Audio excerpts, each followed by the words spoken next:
Hello everyone, this is T-Bird Bricks with another video. 2023 is coming to a close, but before we move forward to the new year, I wanted to spotlight the top 10 sets of 2023. LEGO had some great sets from every theme, but we're about to find out which ones were the absolute best.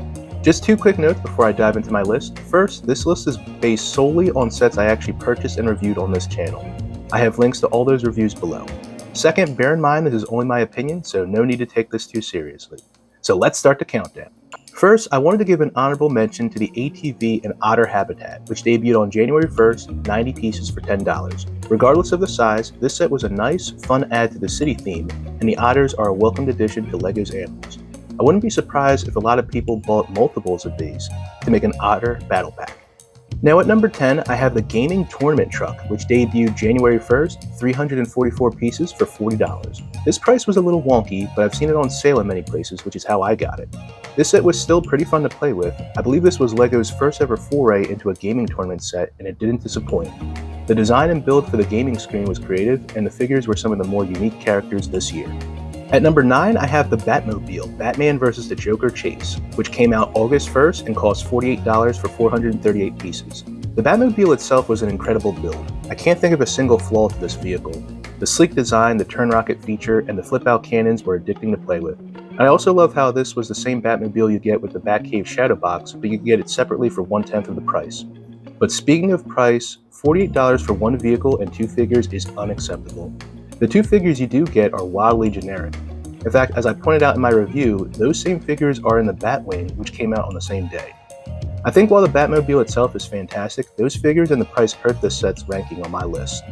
At number 8, I have the Battle of Hogwarts, which debuted on June 1st at 730 pieces for $80. Again, the price hurts this set in the rankings, but overall this was still a very fun set to play with. The figures were great and included a few unique figs. The build itself was nice, and the modular function really made this come together, no pun intended. I think this set was a great entryway for LEGO to continue the avenue where the Harry Potter sets can be switched up to play out the scenes from battle damage or anything else. At number 7, I have the mighty Azor Lion, which debuted on June 1st at 789 pieces for $80. This is a set that brings a lot of great value to the consumer. Reasonable price, great scale for the Lion mech, and the figures were phenomenal. I said this in my review before, and I still argue that the Azor Lion should be considered for one of the best minifigures of 2023. The Lion mech also has great posability and would make a great display piece for anyone's collection. At number 6, I have the Botanical Garden, which debuted on June 1st at 1,072 pieces for $80. While it's only number 6 on my list, this set was definitely one of the most beautiful of 2023. The architectural design is something worthy of a real-world build. The detailing is also incredible, like the waterfall, the dome, and the remarkable effort in calling out the different plants and wildlife.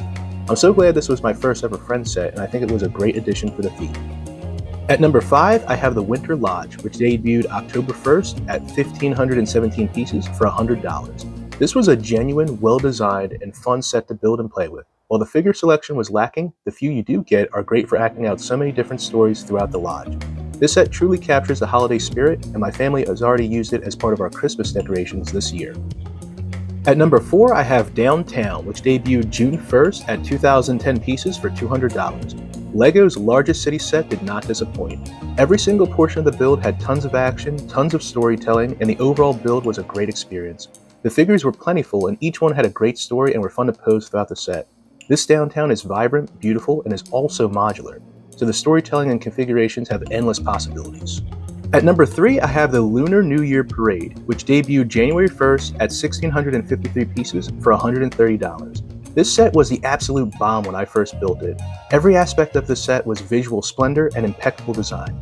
This set was generous with figures, giving us 18 total, and each one was unique and an enjoyable addition to the set. The mechanical function of connecting each float was great, and the gears to move each float was a clever design too. LEGO truly outdoes itself each year with their Lunar New Year and Chinese culture sets. At number 2, I have the Modular Natural History Museum, which debuted on December 1st at 4,014 pieces for $300. I believe this set has officially become the largest modular to date, and it's packed with detail and really clever design. This set has so much to go over and enjoy, from the figures to the architecture to the Easter eggs and the wonderful side builds to create the exhibits throughout the museum. The amount of thought put into this set is such a work of art, and this set was just barely edged out by the number 1 set of 2023. And my pick for the number one set of 2023 is the Ninjago City Markets, which debuted on June 1st at 6,163 pieces for $370. This mammoth set continues the Ninjago City line and carries the torch well. This set is honestly perfect. I can maybe think of one flaw to it, which is really just a nitpick at best, being the issue with the mechanics of the wheelchair elevator. Other than that, this set is nothing but pure joy, incredible design, and remarkable engineering. I'm hard-pressed to think of a set in recent years that I had such a great build experience as this one, except for maybe the Daily Bugle.